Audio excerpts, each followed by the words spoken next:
Welcome, everybody.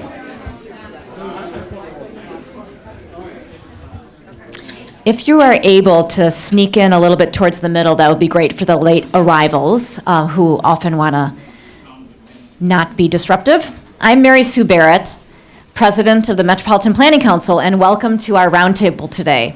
We do these events taking advantage of this great flexible space and do a lot of different kinds of things. We often like to be inspired by experts. We're going to have an opportunity to both have a national and a local perspective today. And we also do a lot of hands-on work. We are essentially a problem-solving organization, and I'd like to tell you a little bit about the way we work. So the Metropolitan Planning Council has been around for more than 80 years now, and there's actually behind the speakers here a timeline of some of our highlights. But the way we work has evolved a bit. What we try to do is to keep a portion of our agenda focused on the near term, because that's important. We want to be opportunistic, but unlike some of our partners at times in the public sector, one of the things we can do and we must do is to look ahead long term. We have to think about next generations. In fact, just yesterday, we had a forum in conjunction with AARP looking at retooling communities, retrofitting communities for our aging population. That, of course, is a massive part of our demographic future.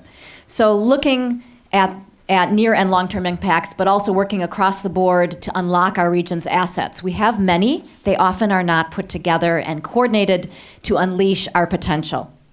And we partner across all of the sectors that are so important. Across the private sector, government at all of its many levels. We have 7,000 units of local government in our metropolitan region, so that is no small part of what we do is bringing people together to see their commonalities. And then the strong civic sector that we are so fortunate to enjoy here. In fact, I continue to be amazed that one of the most common inquiries I get from people in other cities is, how is it that you have such a strong not-for-profit and civic sector? So that's something we should celebrate and also make sure we put to work.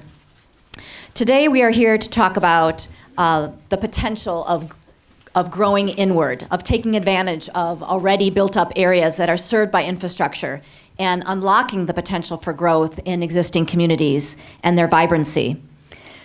We in Chicago and the metropolitan region are very proud of our story of reinvention. We have done that lots and lots of times, starting with the Great Chicago Fire and continuing decade after decade. But reflecting on where we've been recently is important to think about our next reinvention. Despite the fact that there is an increase in residential housing starts, good news, it's uneven. Last year, the city of Chicago gained only 82 people. That's just if it weren't so sad, it would be laughable. It's an incredibly low number. And the percentage, when you look region-wide, again, this is just last year, it was 0.22% growth. It's a rounding error. It's nothing. And that's not the story we want to be telling or writing about our region. But even if we look back a few years, let me show you this graphic of us in comparison to other metropolitan regions. We are, of course, the third biggest region in the United States, and so you would hope that our bar would be the third biggest, or something close to that. But we are nowhere close to that. This is a graphic since 2010, and the dramatic impacts of this anemic growth is felt across the board, on our economy, of course, and job opportunities, on our quality of life. The fiscal debates that we are having at every level of government right now are driven by this sluggish pace. So we all want to turn that around, and it's about putting the people and the assets and the vision together that is going to do that. The housing market, as we've seen, part of the story behind the story here is an uneven recovery. And we have to look to other places for inspiration and for tools. That's part of what our panel is going to help us with today. One of the comparisons that is often discounted is when we're compared, for example, to a Dallas or a Houston, which of course has a little different climate story to tell. But look down the line at Minneapolis. Now they're Bar isn't the largest on the graph, but that's because they are a third of our size. But why would a community that is a third of our size be growing 5 times the rate when we share a climate? So there's something to learn, there's something to dig deeper to make sure that we understand. So we are advocates of sensible growth at the Metropolitan Planning Council, and we are decidedly pro-growth. So if we're going to grow Chicago, we have to listen to the stories of other places, tap experts, like we are fortunate to be joined by today, both nationally from the Urban Institute and some of our local elected officials and some of our development partners who really show us the pathway forward. So to get us started, I'm delighted to introduce one of our core volunteers. One of the secret ingredients of MPC success is the fact that we have this terrific staff. Today's event is put together by Brianne Gala here in the front, and there's a whole bunch of other people at MPC that contributed to today's success and our full agenda of fall events. And then we're joined by these terrific volunteers who make up our committees, our board, get involved with sometimes a short-term project, and that's really exciting to us. So Lois Vitsail is a co-chair of one of our committees, our Sensible Growth Committee. So she's stepped up in a big way, and her company, White & Company, has been one of those sources of inspiration and is a supporter of today's roundtable. So thanks, and Lois, I'll invite you up to get our panel underway. Thank you. Thanks, Mary Sue. Hi, everybody. I'm delighted to be here today representing White & Company, who is really excited to sponsor today's event as one of the sponsors. White & Company is an architecture, engineering, and construction firm that is committed to building sustainably and supporting developments like infill developments that really contribute to healthy communities and connected communities. We have a lot of the work that we do is renovation and rehabilitation. Right now we're working on the design of a brewery in downtown Ottawa. We have been working on senior housing, mixed-use senior housing developments in Chicago. But when we're thinking in terms of revitalization in downtowns and connecting to existing infrastructure, really the heart of what we do is a lot of public institutional works like schools. We're working in Northbrook right now, rebuilding a middle school on an existing site. And that town is, in Northbrook, is very conscious of the fact that if they invest in education and they invest in facilities that attract students and can deliver the highest levels of education, it will bring new people to town that are skilled laborers that will invest tax dollars and contribute to the whole vitality of the region. So when we think of infill development and tapping into these resources, we think not only of the private sector development, but also those public institutional cultural investments that really contribute to the health and vitality of these areas. And so I'm really eager to hear what the panel has to share with us today. You received a sheet on your chairs that has full bios, but I'm going to introduce a crib notes for the speakers that we'll be hearing from and get out of the way so we can hear from them. So leading our panel today will be Rolf Pendahl. He's a leading national expert with the Urban Institute and will provide us with backgrounds on national trends. Then next we'll hear from Mary Ellen Martin, who's the Executive Vice President and COO at Morningside Group, a leading development firm in the area. Following her, we'll be hearing from Mayor Tom Weisner from the city of Aurora, who's led the charge on revitalizing Aurora's downtown. And then last but not least, Mayor Van Duzen from the village of Skokie has been hard at work on projects around the CTA Yellow Line and will tell us about those. Now, Mayor Van Duzen may need to leave a little early today, and Leslie Murphy, Skokie's lead economic development staff, will be around for the Q&A. So without further ado, it's my pleasure to introduce Rolf Pendahl.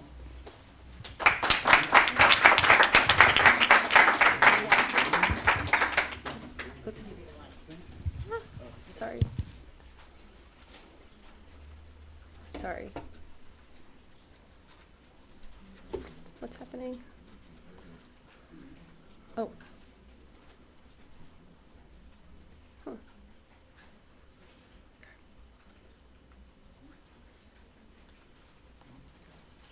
There, sorry. That's good. Good afternoon. Thank you. It's great to be here in Chicago on such a beautiful fall day. I am at the Urban Institute, and it's nice to have a few friends in the audience, some former students and people that I've worked with in the past. So thanks for coming today. Let me just get to right to what I'm going to be talking about, since I want to keep this really pretty sharp. I'll start with some of the pros and cons of sprawl and infill, which I think is probably a pretty familiar story to most of you, but I really want to try to pose this as an important pivot point in the history of the United States. We've built cities in the United States since 1945 for the baby boom. That's kind of the history of the American city in most of the country. And the baby boom is at the threshold of retirement. I'm at the end of the baby boom. And we're making way for a new generation and new generations beyond the millennials and the post-millennials. I don't know what we call them yet. And so those are two really big transitions that are unlike what we've seen really at any time in our history, and that we really need to think about how we prepare for those transitions. And maybe even use those transitions as leverage for building more inclusive cities in the future. So the challenges that they bring are more growth at the national level, aging, but also diversity of the population. And all these together build four opportunities, which, just to give you my bottom line, we can make older houses in their neighborhoods safer, more efficient, and more comfortable. We can mix tenure in established owner-occupied neighborhoods. We can assure access to home ownership for diverse young adults, and we can build diversity into new neighborhoods. And the infill part of this recipe is a really important and essential part of thinking about where we're growing and how we're changing as a country.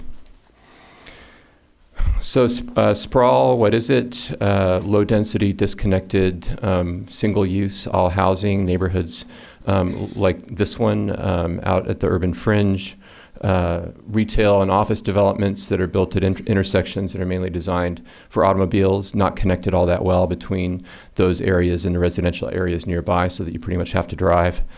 Fragmented bits of open space that may serve a function at the small scale, but don't necessarily add up to more than their individual parts. And compared with infill, although you do get cheaper housing and more living space for every house, you also have more driving, more expensive public services, impaired habitat quality, more water pollution, and more social and economic separation. So those are some pretty important cons to think about when we're thinking about this model of development. Another impact here in the Chicago area, if you just look between 2000 and 2010, at where the housing changes have been in the region, as you're all aware, while we've seen growth in occupied housing out at the fringe, which many people would characterize as sprawl, there's been a decline in the number of occupied housing units, not just inside the city limits of Chicago, but well out in some of the inner suburbs as well. So that's another of the consequence is declining occupied housing in older suburbs and a loss of vitality in some of those areas. On the other hand, there are a lot of arguments that have been given for infill. When you have moderate and high density residential neighborhoods that's close to transit, and you have commercial areas that are easy to walk to from your house and mixed in with housing, and you have open space systems that are planned, integral, and also preserved at the fringe, you can have less driving, less expensive public services, less habitat degradation and non-point water pollution runoff. Social and economic proximity, but on the other hand, the housing can be more expensive. On the other hand, there may be more rental housing options and greater housing diversity than you get in the sprawl model. So as you can tell, maybe you're already here along with me, I think the balance tips, at least right now in this demographic moment, in favor of infill. And so why now? it makes less sense than ever in the United States, especially in slowly growing regions like Chicago, to think about building a lot of new single-family houses on large lots in the suburbs because we're at this transition point. On the left, we have a representation of older Americans, baby boomers. Many of us in the audience here are part of that story. Mostly baby boomers are moving toward retirement or they're already retired. Some of them are moving to other areas, and ultimately all baby boomers will pass their homes on to their heirs if they own them already or move out of them or to other accommodations. And so this part of the transition, the fact that the baby boom is a big generation, but the baby boom is also going to pass on and leave their homes behind them is a really big transition, moving into retirement, but also passing on. That's the first big transition to really think about as we're thinking about why infill now. The second one is the millennials.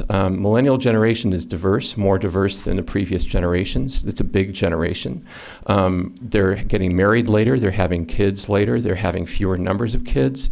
They're economically insecure, they're very independent. So there are a lot of characteristics of this generation that mean that their housing needs are different than the needs of their baby boomer, mostly parents.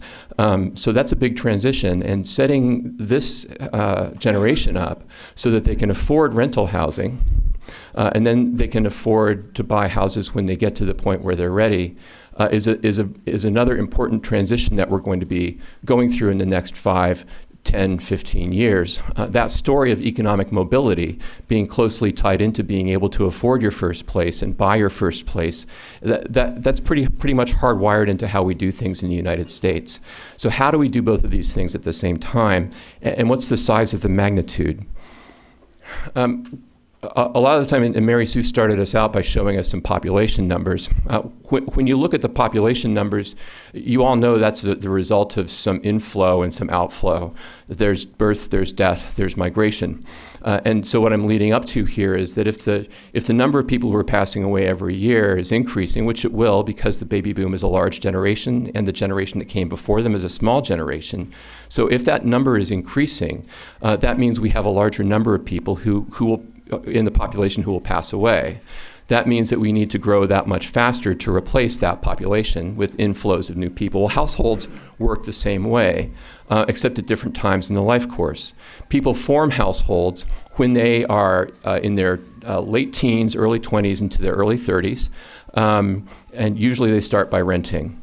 And then they begin owning homes in their late 20s, mid 30s, and so on. So there's this formation of households and home ownership that means that the new housing demand is on net being added at the young end of the age spectrum. Even though there's a big growth in older Chicagoans and Americans, they're not really creating new housing demand. They're living in the houses where they've been. And the new housing demand is coming in from people who are coming in at the young end.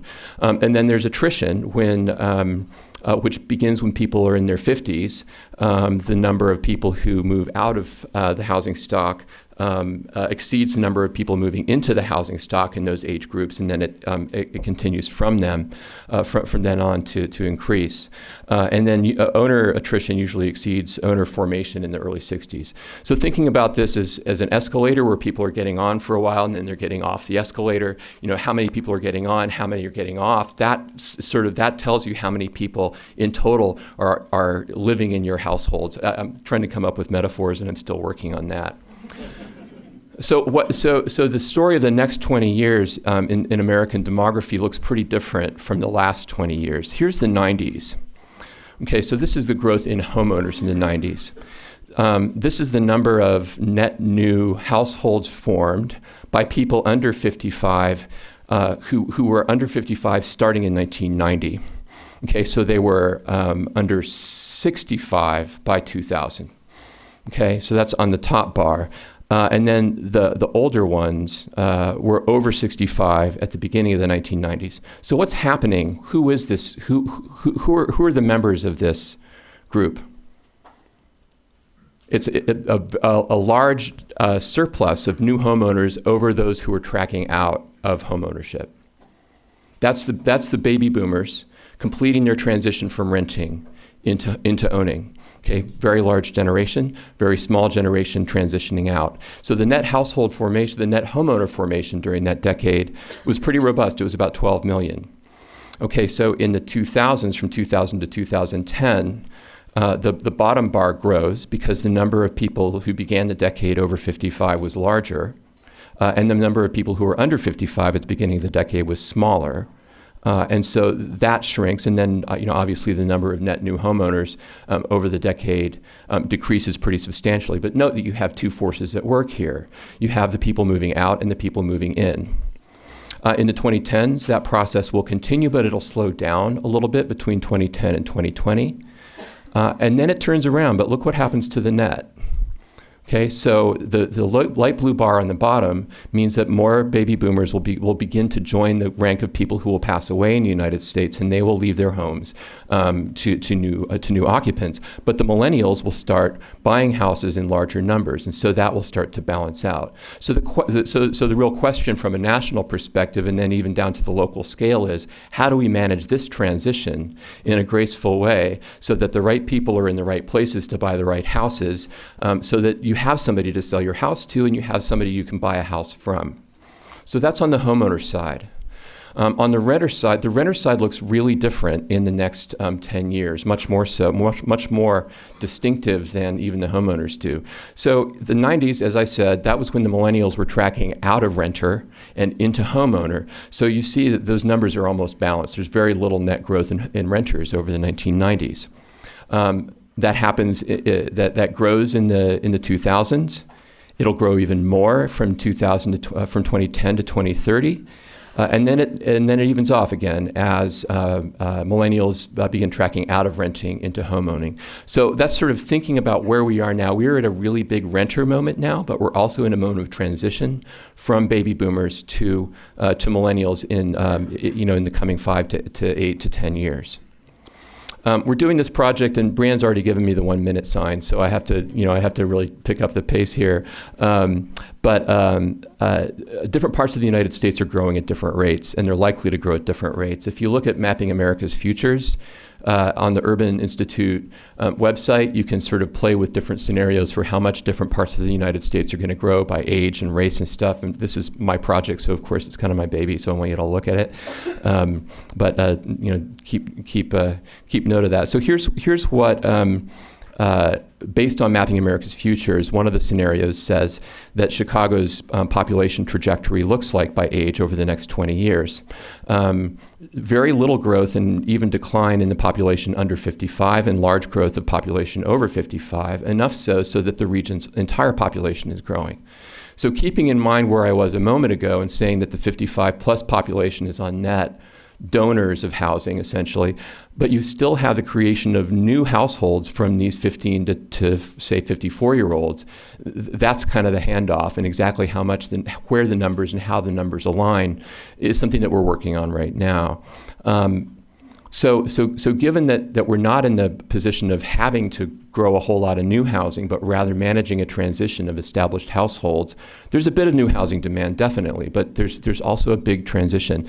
What does that mean for policy? What does that mean that cities should do? I think, number one, really getting ahead of baby boomer aging, and this the conference that you had yesterday with AARP, I think that's, it's a critical part of this, is making sure that the houses that we ourselves and our parents are growing older in are energy efficient, they're safe, people won't trip and fall and break a hip and end up prematurely in a nursing home, costing us a lot of money and all of them a lot of assets and pain. So that's one really important area to keep neighborhoods vital, stable, and tenure mixed.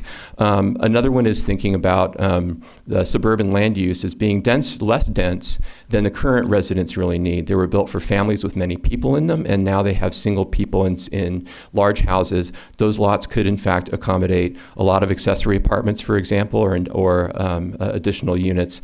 So thinking about infill not just as a project near a transit station, but thinking about infill as a strategy that really that really goes to all kinds of neighborhoods and suburbs and cities is, I think, number one. And as we reinvest in those assets, we also give ourselves the opportunity to have more retail, reinvest in the parks, in the open space, in the streets, and everything.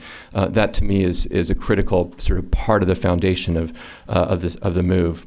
Then there's part two, which is the baby boomer to millennial handoff.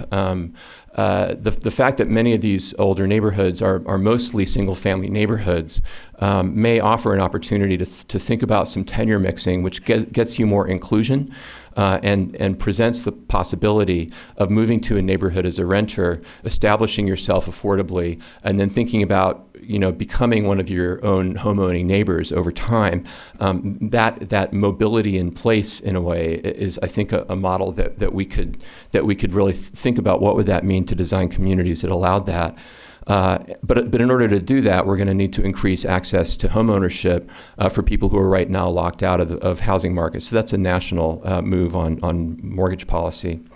And then finally, there is this growing rental housing demand, less so in Chicago than in, say, Houston or Atlanta, but it's definitely still here. And thinking about how to harness the new demand for rental housing to build new mixed income and mixed tenure neighborhoods, especially near transit, which I think is mostly what we're going to be talking about for the rest of the afternoon today. That's my setup, and I look forward to the questions. Thank you.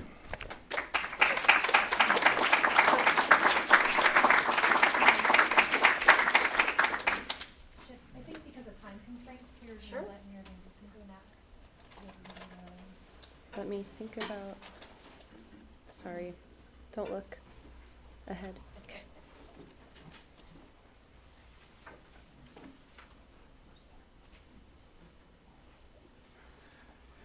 Thank you so much. I'd like to thank Mary Ellen and Tom Weisner for letting me jump ahead a little bit. Should never start out by apologizing, I was once told, but I teach. And I have a class this afternoon. If there were a vote to be taken, unanimously my class would vote that I should be here and not there. It's midterm day. So they've all encouraged me to take the afternoon off, but duty does call. I want to thank my friends here at the Metropolitan Planning Council to talk about a favorite topic of mine, and that's the village of Skokie. In 2004, we were confronted with a turning point. We had talked for many years, probably at least 15, if not 2 decades, about what to do with our downtown area. For those of you who are familiar with the area north, basically I'm talking about Oakton Street, which is a very well-traveled avenue, 15,000 plus cars per day, plus Lincoln Avenue, which dissects north and south. In the 90s, the downtown had begun to become what my wife calls faded elegance. I'm not so sure about the elegant part, faded for sure. And the reason for that was a good thing. We had have two very successful regional malls. South side of the village, we have the Village Crossing Shopping Center, what they call a power shopping center, a lot of big boxes. On the north side of town, we have the iconic Old Orchard Shopping Center, open space, very successful, both of them. The downtown was beginning to suffer because of that. Our failure was in trying to come up with a unified plan to revitalize the area. In 2004, we came to a critical juncture because one of our longtime critical businesses in town, the old Searle property. Some of you might know what Searle was, an old pharmaceutical company from the Second World War. It had gone through various iterations. Finally, it was owned by Pfizer Pharma. In 2004, they announced that they were closing the institution down. It was approximately 25 acres of land, an enclosed campus. question for us was, what did we want? And that stimulated a discussion not just within the village government, but in the greater community. Not only was this a substantial piece of land, but it also required that we think about what was the future of the village of Skokie. We had always been a very stable community, enjoyed good bond ratings and all of that, but we understood that if we wanted to have a vital future, we had to take a look at the downtown in a comprehensive way. We finally decided that instead of the property, remember this is 2004, 2005, instead of wanting it being turned into residential, which Pfizer had told us they could turn over within a year, and we could have a condo, townhouse, single-family project. And it had some very appealing aspects to it. However, it was our feeling that we already had enough condominiums. And what we needed in order to stimulate the downtown was a major employment center. When Pfizer closed, we lost approximately 1,400 jobs.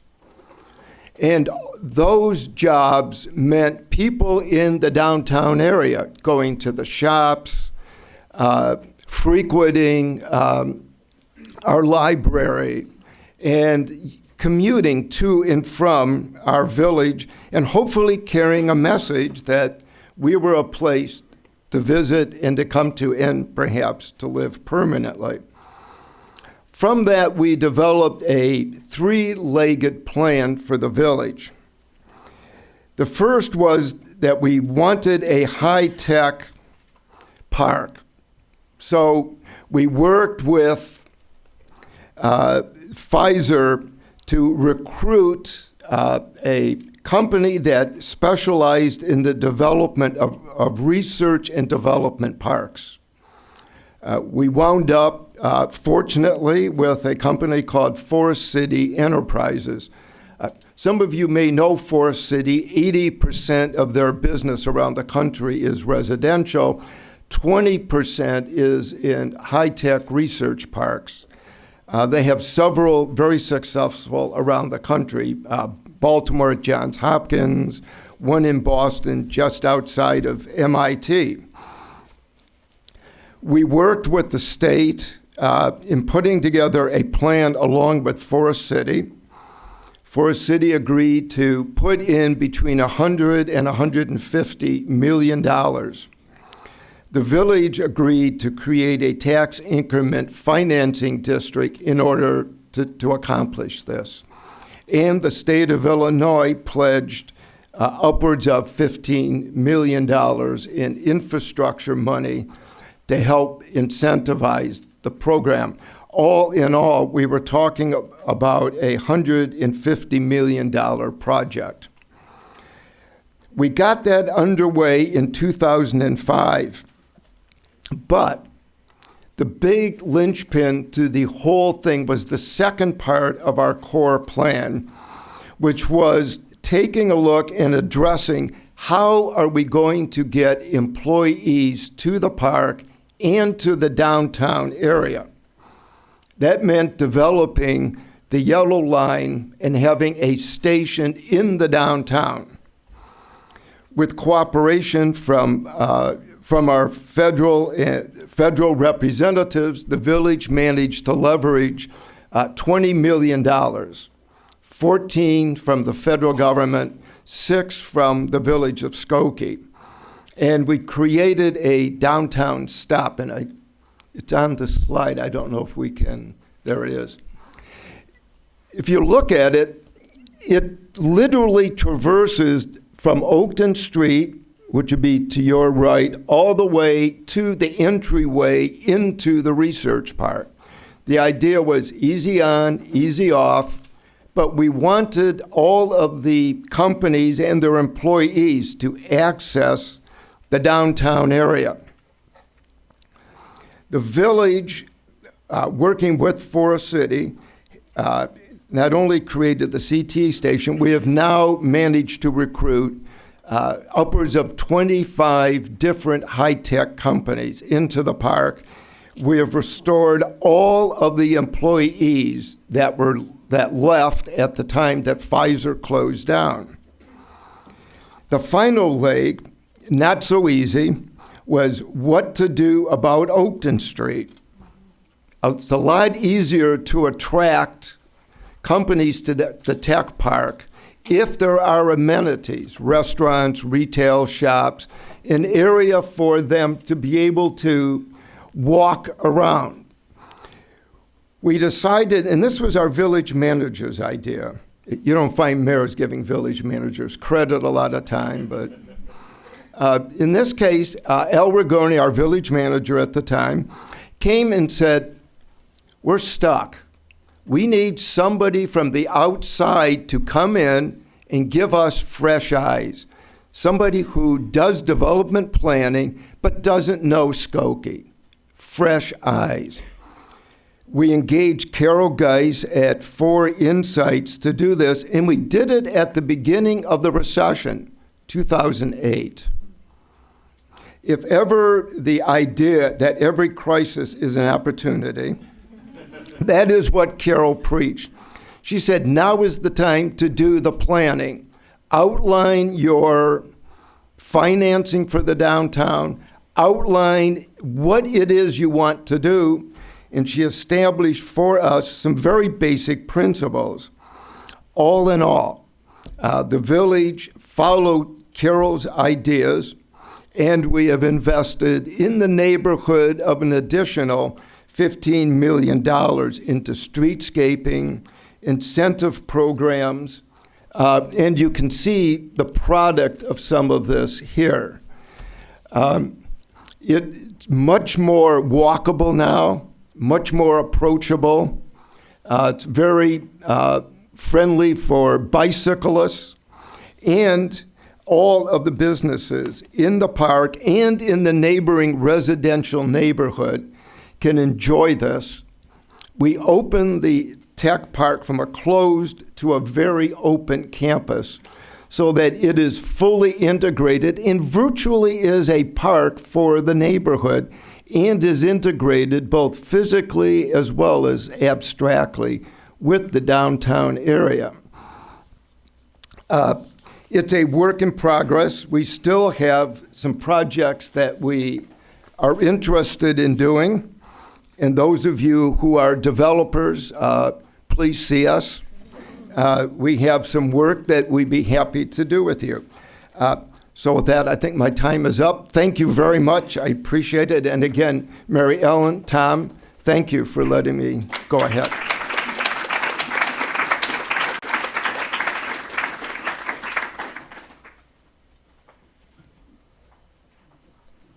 I'm just gonna go back. You're fine, just go.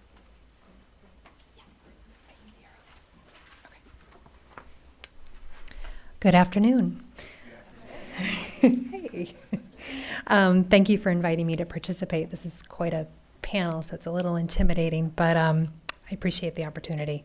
So a quick background on Morningside Group. We're a builder developer. We've been around for 22 years. We specialize in infill development and transit-oriented locations. We have an office here in Chicago. This is our headquarters. We also have an office in Ann Arbor, Michigan.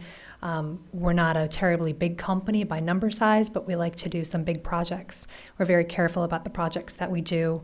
We are vertically integrated, so we do all levels of project tasks in-house, from site acquisition through entitlement, concept design. We hire architects outside, and then we also put together our own financing. We have our own construction group and our own property management group. So it kind of gives you a framework. So what Brianne and I talked about was bringing in 3 residential cases to give you some examples of infill development that we have either under construction or recently completed construction.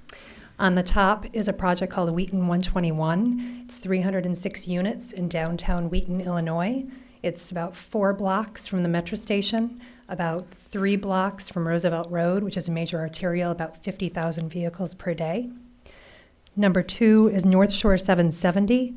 That is 347 apartment units, 101,000 square feet of retail, anchored by a Mariano's grocery store, which seems to be the theme these days, but we have one. So the retail is almost 100% complete. It was actually 100% leased before we even broke ground, highly successful. The apartments are under construction. You're welcome to lease one. First move-ins are January 15th. And then number 3 is Elmhurst 255. Oh, I should back up, because one point that Rolf made when we did a call was talking about the fact that TOD, transit-oriented development, is not necessarily blocks from a train station. Northbrook is one example where we are right off of the expressway. So this is a highway that has 126,000 vehicles per day on 94. So it's an extraordinary, well-traversed node, and so we would categorize that as TOD. And then we have Elmhurst 255, which is 4 blocks from a train station in downtown Elmhurst. And this property is under construction, 192 units, 12,000 square feet of retail, and it also incorporates, although you can't see it, a public parking deck. Okay, so keys to development feasibility. One of the questions that I was asked to answer was, can you highlight why the development community is driven to tackle infill? And the answer is because people want it. It's very simple. Supply and demand, we're developers, we like to build, so we will build whatever people will buy. We do need, in order to build things, we need to show that we can make minimum returns that will attract debt capital and equity capital. So the thing with multifamily in Chicagoland is it hasn't been done in like 25 years in most locations, particularly TOD locations. This is a relatively new concept. So there was some art to the sell when it came to the debt capital. You know, we had to say, hey, we don't have a property right across the street that's doing this, but we can explain good demographics, a lack of supply, and we were able to start the ball rolling. So the first example was Wheaton 121, and that was started in 2011. And we completed construction in 2014. Northbrook, that one's under construction as well as Elmhurst. The other thing I want to talk about is equity capital. So something I get a lot is, you know, it's a really big project. You know, you have the debt put together. How do you do the equity? How does that work? How does the capital stack work? So the debt capital, banks like to be in a safe position. They'll be up to around 65, 70% of the costs. The top is the equity capital, and that's the most volatile, and that's also sometimes the trickiest to raise, because that is, you're putting your money in today, and then in 3 to 4 years, we'll give you something back. It's a long time. There you go, sorry about that. Challenges of infill. This is a real quick run through, I'll expand more. You have the resident hurdles, the economic hurdles, municipal hurdles, and social agenda hurdles. Now, resident hurdles. The biggest thing is people get used to the way things look. They get used to walking on the street and having it look a certain way. They get used to the way their housing options are. Change is hard. Change can be associated with risky. And with that change, you get the fearsome threesome, we like to call it. Every community that we come into, all 3 of these examples, we had to have the conversation about density, height, and urbanization. They all look at the 1960s California-style apartments, and they say, oh, you want to bring apartments into my community? We don't want that. I'm like, okay, it's not quite what we're producing here. And it just takes that conversation. Wheaton 121 is 6 stories. To give you framework, North Shore is 9 stories, and Elmhurst is also 6 stories. Here's a better image of Elmhurst 255, gives you some idea of the mix of uses. So York Street is 16,000 vehicles per day. It's the spine of downtown Elmhurst. North Avenue is a major arterial. I think it's 40,000 vehicles a day, it just fell out of my head. One of the keys to success of coming into the communities with this type of a project and having that conversation about density and urbanization is making sure that it's a good fit. You need to make sure that the architecture is synergistic with what is there. You need to make sure that the scale is handled appropriately using design techniques. So this perspective kind of helps to explain how we described that in Elmhurst. So we have in the front, you have the retail, in 2 pods, each pod 6,000 square feet. And then it scales up to the 6-story residential structure.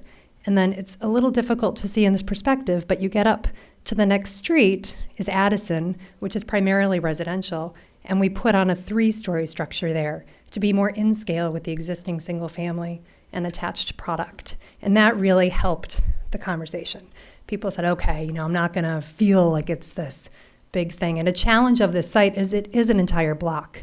So you are straddling a commercial corridor with a residential road.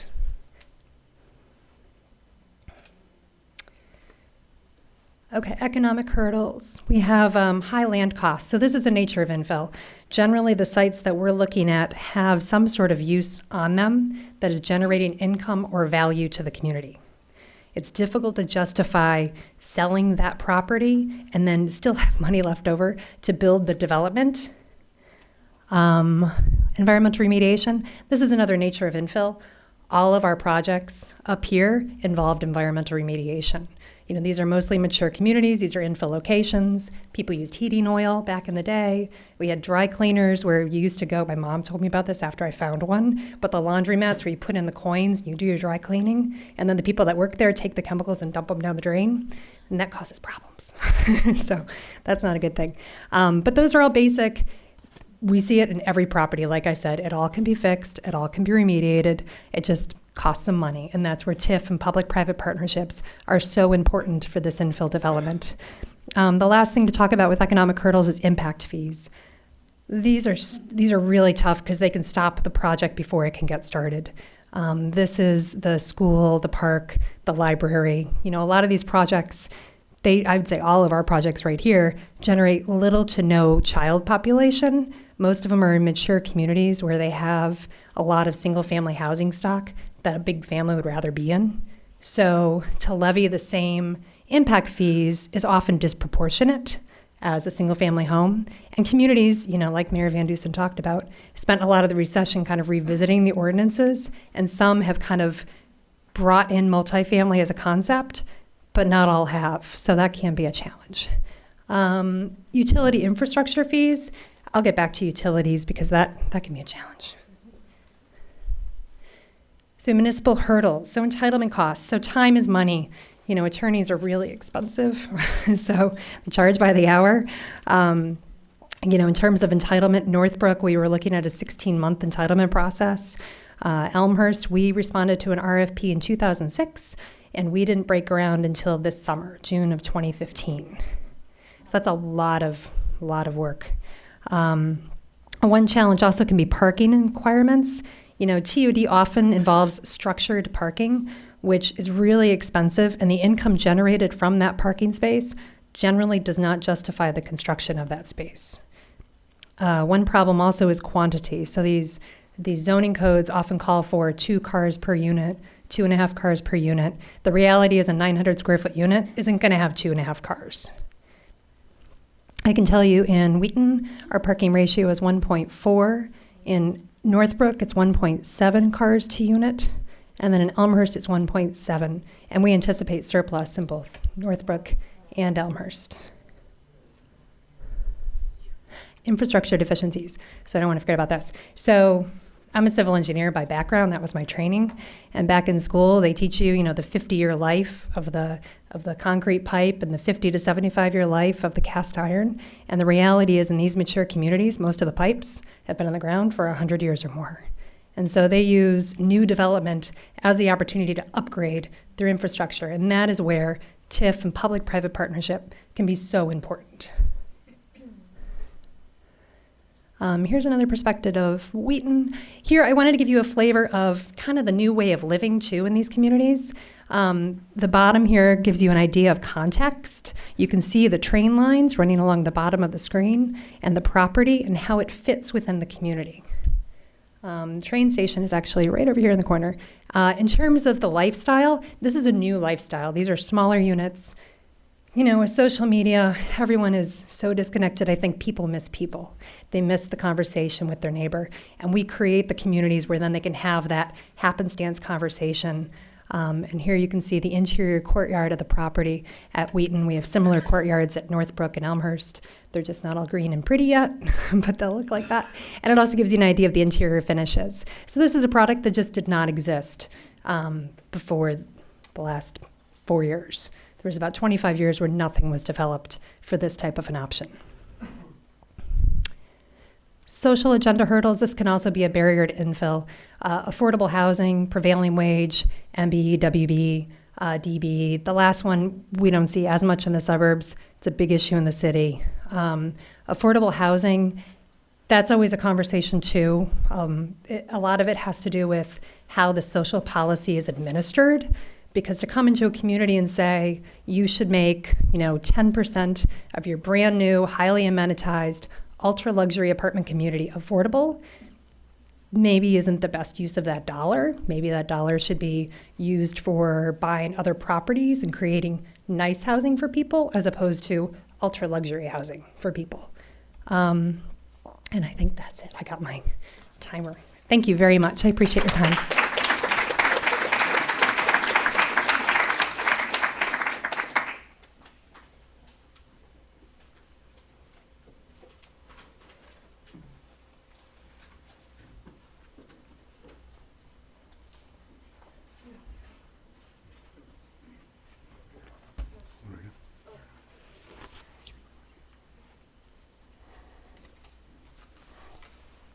Okay, good afternoon. How are you today? It's good to be with you. I have 10 whole minutes to talk about 10 years of history in Aurora, and so I'll try to be concise, but alas, that I'm not remotely suited to being concise, so I'll do the best I can. I do want to start out by thanking MPC and Mary Sue for all the assistance they've afforded to Aurora, to our Northwest Planning Alliance, Water Planning Alliance group. And I appreciate that very much, as well as being invited here today. The city of Aurora, of which I am mayor, is in the midst of the suburbs, but not very similar to much of the suburbs. We are 200,000 population, the second largest city in the state, have experienced relatively rapid growth over the last 30 years. But we're different mainly in a couple of ways. We are a true city, in a heavy manufacturing city from 150 years ago. And we've remained that way, although manufacturing hasn't been as obviously as strong as it was, and we've had to diversify our economy greatly, and we've had our period of suffering as well. We're also diverse in terms of our ethnic population. We're over 40% Hispanic population. Don't tell Donald Trump, but that's the case. And I see that as a great workforce coming along, as opposed to perhaps how some people see it. But as well as very diverse in terms of our economic levels. We have a lot of lower and moderate income, as well as middle class individuals and very wealthy individuals in our community. So there's really a strong mix, and we're not, I would say, a typical suburb. We're asked to talk a little bit about what policies we've adopted that have been successful relative to infill housing, as well as what we've done to encourage it. And I would start out by talking a little bit about the policies and what we've done to encourage it. They're going to kind of blend together here, and I apologize for that if they're not crystal clear. But infrastructure, amenities, policies, and those I'm going to talk about in a little bit. Policies, we shortly after I came in as mayor, we determined we had set boundaries. And so we were not in a position to expand, yet we had 42 square miles of city. And so there was ample greenfield space in our outlying areas for development. We kind of assumed that would tend to take care of itself. We determined that we were going to focus our next growth effort was going to be in the downtown because we felt it was ripe for that. It had gone through some difficult years, but there was a housing boom. The economy was strong. Everybody remember that time? Huh? Remember all that? I remember it well because life was much easier back then. But that was the direction we determined to go. And so we dealt with the state. We developed with the River Edge Zone legislation. We developed it, the concept, met with the governor's office, on that, and that was to provide historic tax credits for development for cities that were along rivers that were typically older industrial cities who were in need of assistance, as well as a sales tax reduction for construction materials for any kind of development. And the governor's office was very cooperative. I can't remember which governor it was. It was one of the ones that went to prison, but we've had so many that I just can't keep track. So, but anyway, it did pass, and it has been very helpful to Aurora and several other communities as well. We also looked at zoning. As I said, we were a true city, so we looked at the idea of a lot of cities would not allow the development of apartments above retail on a second floor with first floor retail. We said that's okay. That's had a tremendous impact in our downtown, particularly because of the housing crash. Those things could go ahead on an individual basis, whereas some of the larger developments were really delayed. In the meantime, those have progressed very nicely. The other thing we did is many cities will not allow a building over 3 stories in the immediate downtown. Well, we're a city. We're not a bedroom community. And we were happy with the idea of going up and just strengthening the identity. We had the Leland Tower in Aurora, was the tallest building in the suburbs for decades, 22 stories. And we were fine with going up. We wanted to strengthen that idea as an urban area. The other neat thing about that was that it allowed density in a more compact area, which in turn are being on the Fox River in our downtown. Wow, I've got to speed up, don't I? Being downtown along the river, going up allowed us to preserve open space and access to the river, as well as vistas to view the river, and that was very important to us, a river community. We had an early condo project that came in, and that kind of forced us to look at the fact that our infrastructure in the downtown was inadequate. We had to do a $13 million sewer project in order to even get a sanitary sewer permit for any building in our downtown. So we did that $13 million project. A 92 condo unit, residential unit went in our downtown as a result. And then following that, we looked at amenities. How do you create infill housing or attract people to live in your downtown? And we attracted Waubonsie Community College, which had a small campus there, mostly English as a second language, put a full-service college in our downtown, a community college, which now has greater enrollment than their base school out in Sugar Grove. So it's been an amazing asset to the community, and a lot of our kids attending are now renting those upstairs apartments in the downtown as well. Their old building, we're now looking at working on developing that as residential with tax credits for artist housing. We also built a new library in the downtown with a $40 million library, got a $10.3 million grant from the Secretary of State. This is during the period of recession. So the idea of just being able to move ahead with a lot of housing construction was, in the recession, very difficult for us. But we decided we were going to plow ahead with improving the downtown to create an environment that would incentivize people to move into downtown or develop in the downtown once that recession was over.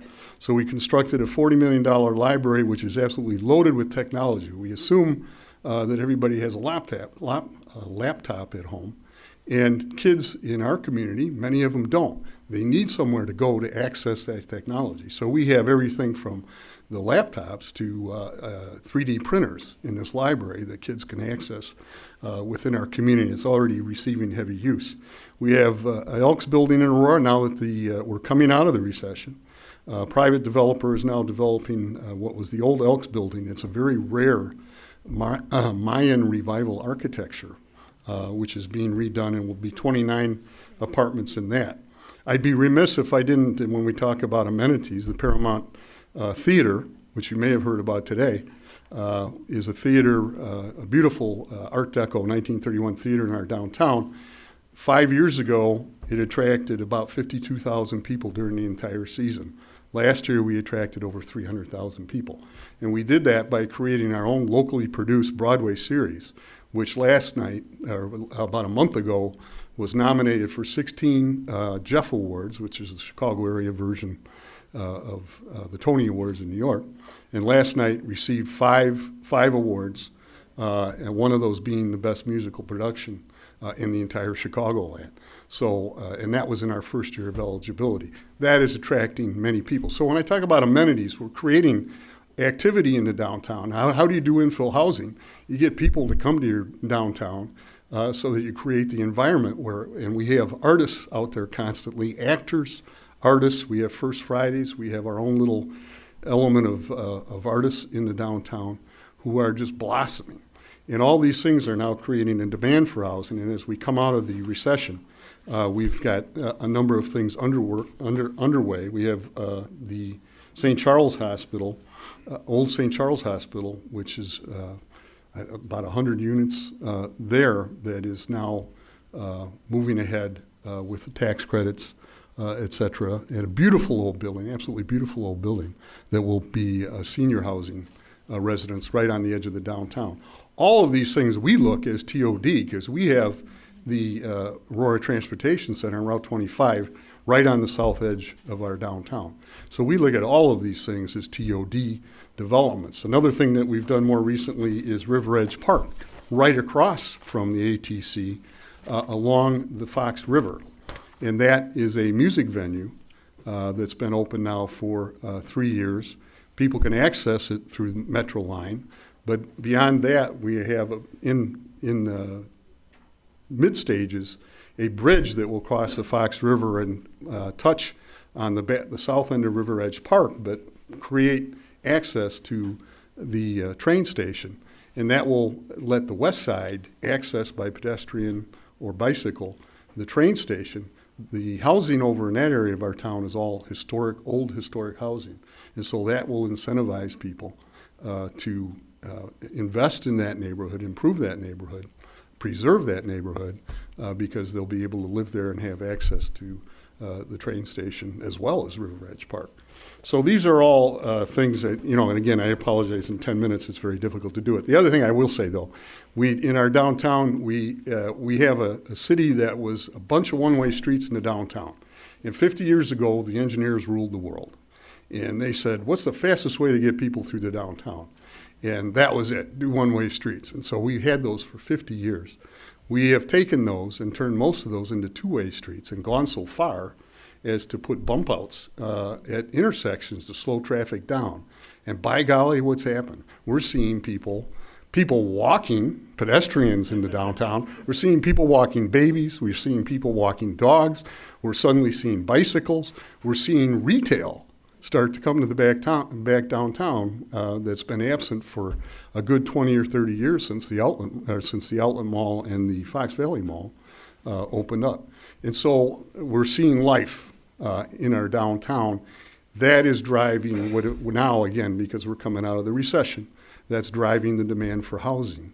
We have a number of projects in the works, and a couple of which I've identified, but there are some that aren't quite as far enough to be able to brag about. But it's all working, and so we're very pleased with. I think it's much more gratifying to take a downtown, and as the previous mayor said, faded elegance. I could use that term loosely relative to Aurora, because it had been many years since the heavy industrial era had ended, and it had seen its glory days. But it has good bones, and it has the Fox River. It has some beautiful architecture, and it's much more gratifying to see that redevelop than to see new development in some greenfield area. So that's where we're at, and I apologize if I went too long. Thank you.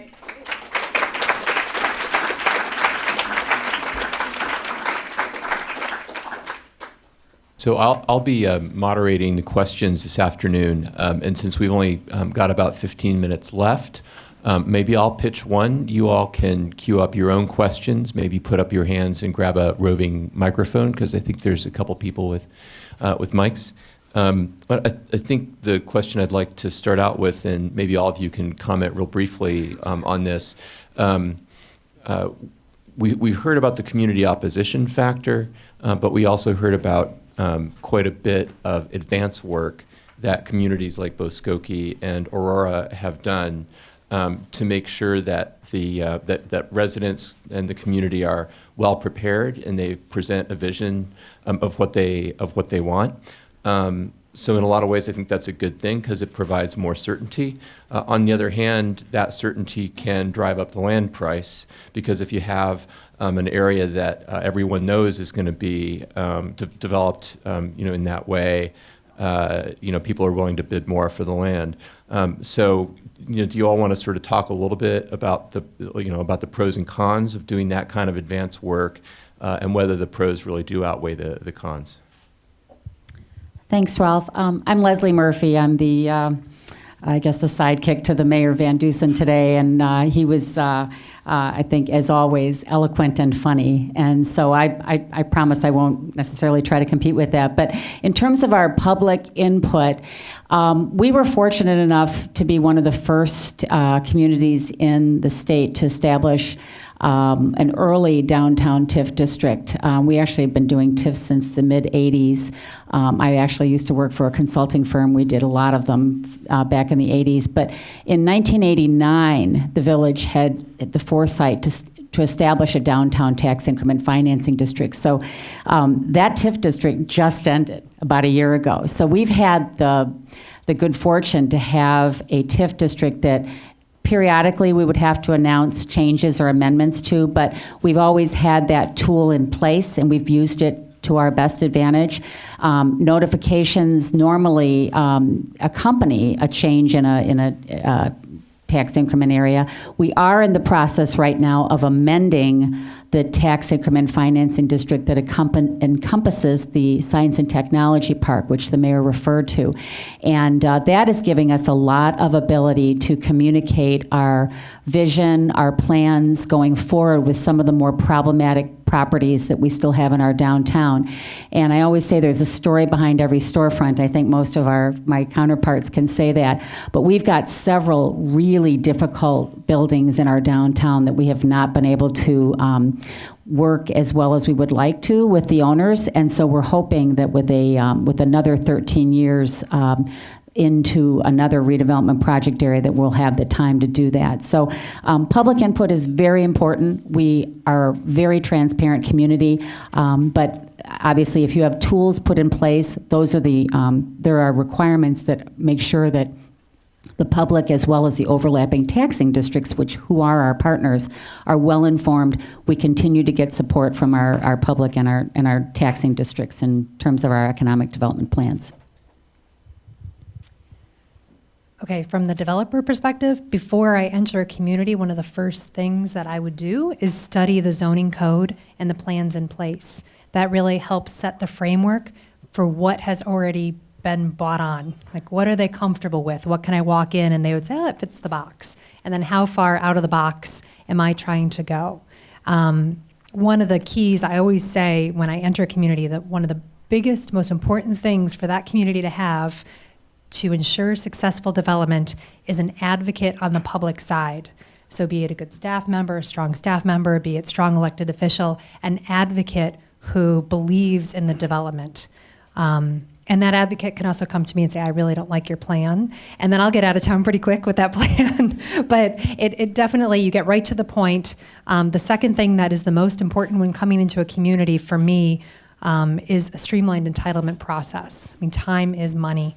So, churning through designers with multiple plans where, people aren't sure what they really want and they're going back and forth, that all costs time and money. And as time passes, we all know, consumer demands change. So it becomes very difficult to project what should I be proposing here, because a development from start to finish, from the time I put a shovel in the ground, you're talking 2 years before it's getting leased up and in operation. So that's a long time to have to project in the beginning. So if you add on to that multiple years of entitlement and trying to figure out what to do, it's really hard to predict. Yeah, I think. Just talk. Just keep talking. Oh, just keep talking. No one's ever said that. In the city of Aurora, I think planning is important. I'm a great believer in planning. However, as a former city employee before I became mayor, the number of plans laying on a shelf in Aurora could probably rival the Library of Congress. And so plans are important, but implementation and drive is what is really necessary. But I think plans always need to involve the community, but I think they need to be not too detailed. I think we need to say, these are the kind of things we'd like to see here, these are the kind of things we'd like to see there, so that you don't get so specific that, as you say, you drive up land prices. We've had a great degree of difficulty with speculators in Aurora buying old, beautiful, beautiful historic buildings in our downtown and just waiting, buying them for $200,000 and waiting for somebody to offer them $2 million. Meanwhile, letting those buildings go to hell in a handbasket, which has been a very difficult thing. And when they form an LLC, going after them successfully isn't the easiest thing in the world either.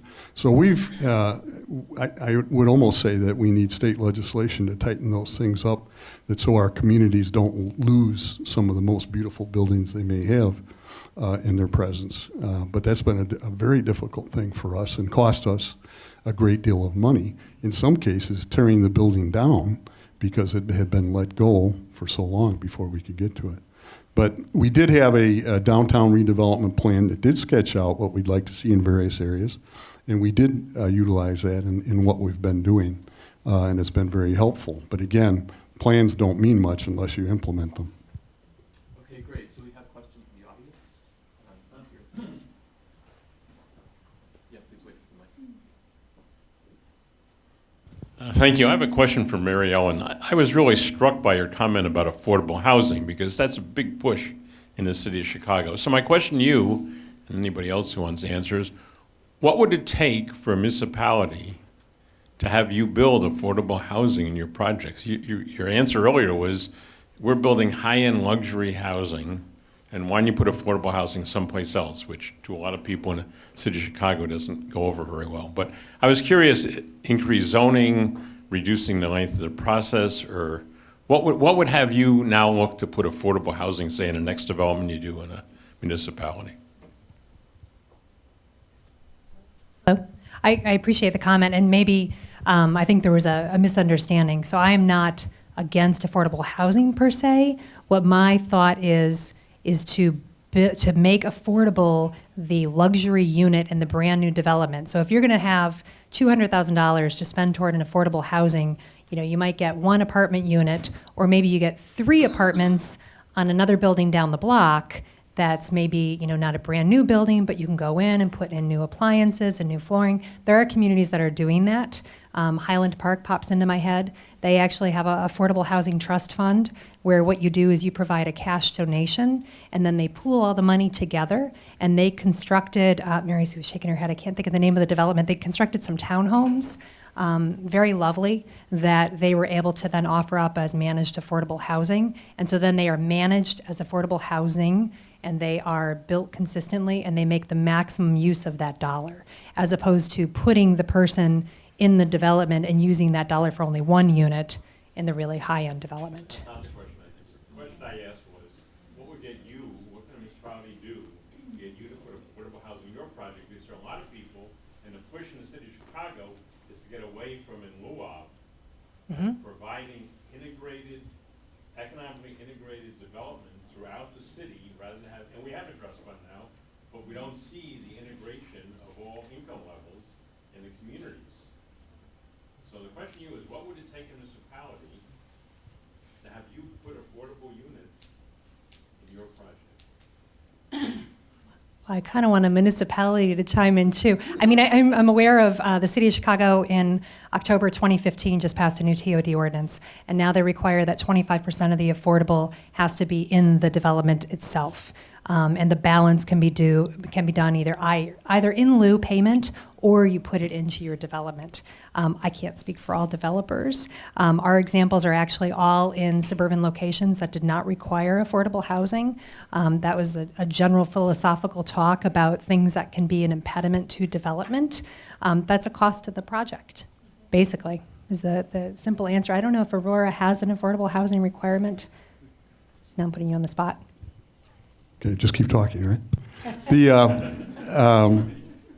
We have a housing authority in Aurora, We have done a number of lower income housing projects or low to moderate housing projects. We had actually a Jericho Circle, which was a huge monstrosity built in the 60s or 70s, which had been rebuilt once, and it was a terrible environment for the folks that lived there. And so it needed to be revamped again, and HUD and the Housing Authority said, let's rebuild it. And we said, no, we're not going to do that. They said, well, you have an obligation to create this the like amount of housing. So we said, well, how about if we take foreclosed upon housing in our neighborhoods in the midst of a recession, and we buy those, and we create a scattered site program, which number one takes the worst house in the neighborhood in many cases, brings that back up to par, strengthens the neighborhood, puts a family in there into that type of environment, which is far superior to what I've seen in overcrowded housing projects that I've witnessed. And we had to fight with HUD to get that approved. And so that I found remarkable. So sometimes, I think cities have best interests in mind, but sometimes I find myself fighting HUD as much as I find myself fighting development interests, to tell you the truth. But we have looked at the idea of trying to include a certain number of housing units in some of the apartment buildings, et cetera, that are under development. We have not been able to implement that yet. So I think we probably have time for one more question. I want to make sure that there's nobody behind this great big column. Why don't we go here since you were up first? Oh, we'll take two. Sorry, thanks. We'll take both. Yep. So now I'd like you to go next. Hi, Susan Campbell, Director of Planning for Cook County. So I have a question as we're talking about affordable housing, because I'm thinking about, we've been talking about it from the supplier side of things, but from the demand side, with your millennial research, aren't they considered affordable, that cohort? You showed us how age-wise they should be eligible to buy a home based on age. But based on employment data, I would think that they would be part of that affordable cohort moving on in the future. Thank you. So right now we have a really serious shortage nationwide of affordable rental housing. People are paying more for housing costs. Renters are paying more for their housing costs than they have in 15 or 20 years. And that means that millennials who are renting, anybody who's renting who wants to try to save up for a house, has a longer road ahead of them before they can save enough for a down payment.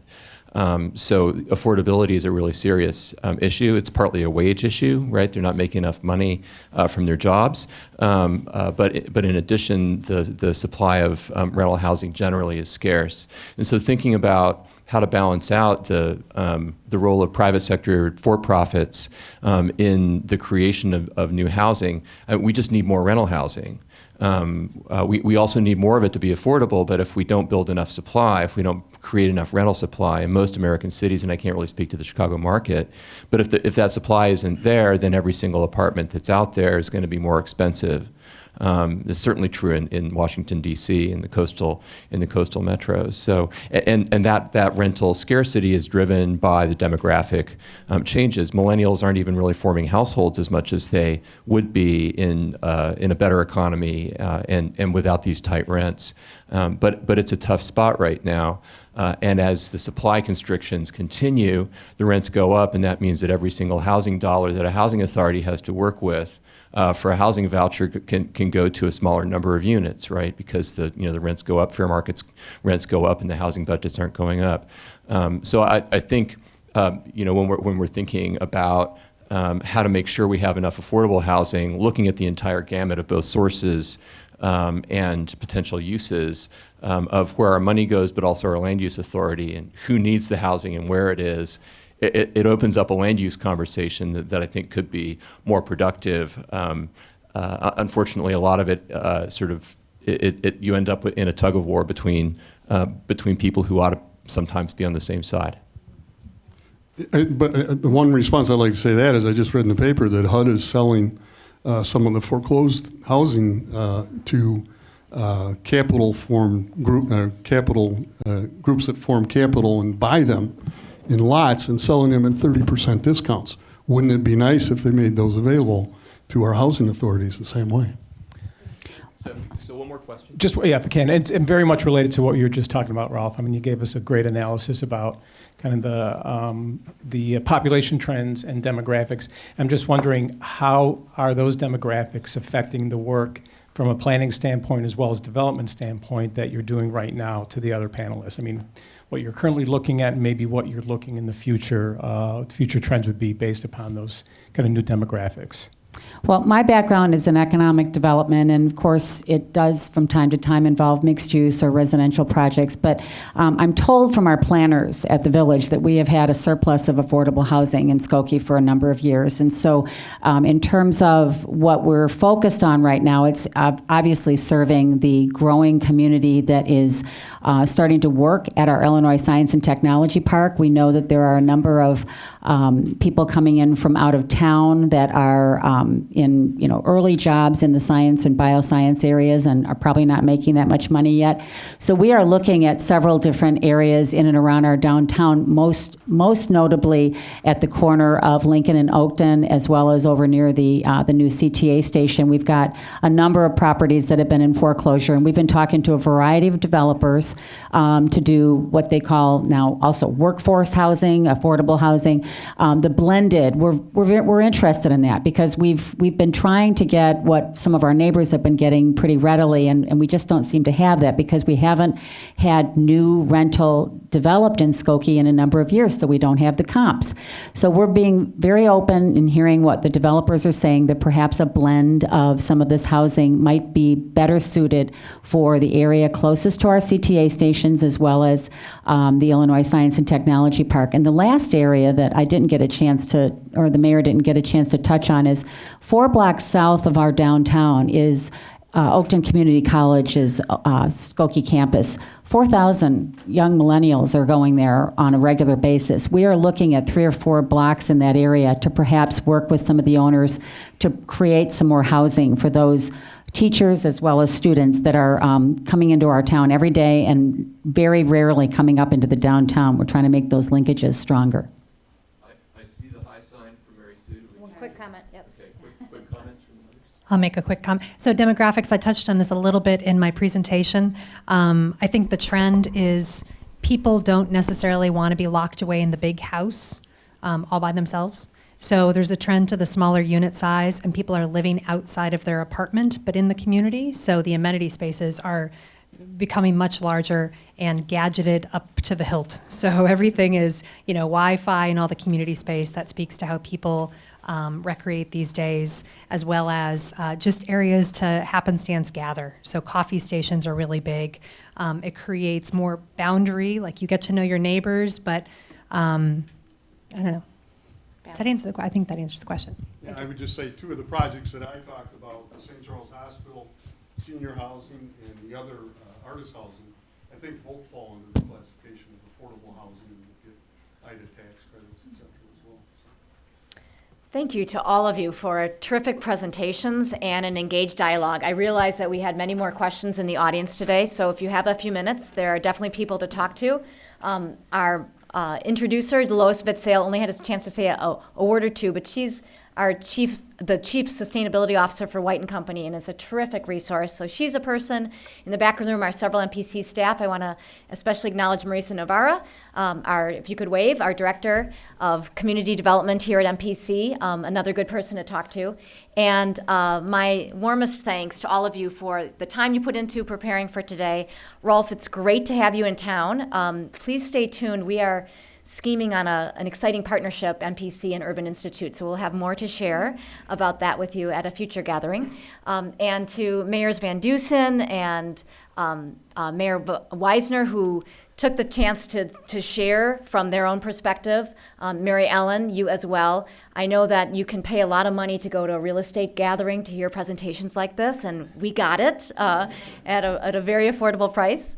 So thank you for sharing your expertise. We all are anxious to learn and to make this region and our communities on the cutting edge of livability and infill development. So you gave us some inspiration and also MPC some ideas about what we need to work on going forward.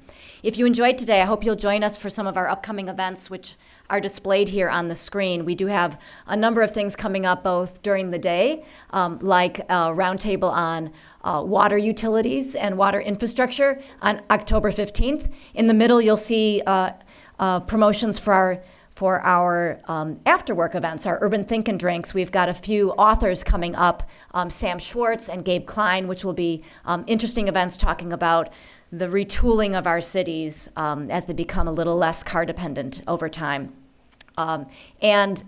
Just a note of that one in the bottom right corner is an invitation to all of you. We get great ideas from our partners for future events, and we are thinking right now about 2016. So please come to us with a suggestion about someone like this that you'd like to hear from. I want to especially thank Morningside Group and White & Company for sponsoring today's event. It really is a terrific partnership to have the thought leadership and the support that makes our work going forward possible. Enjoy the rest of your day. Thank you.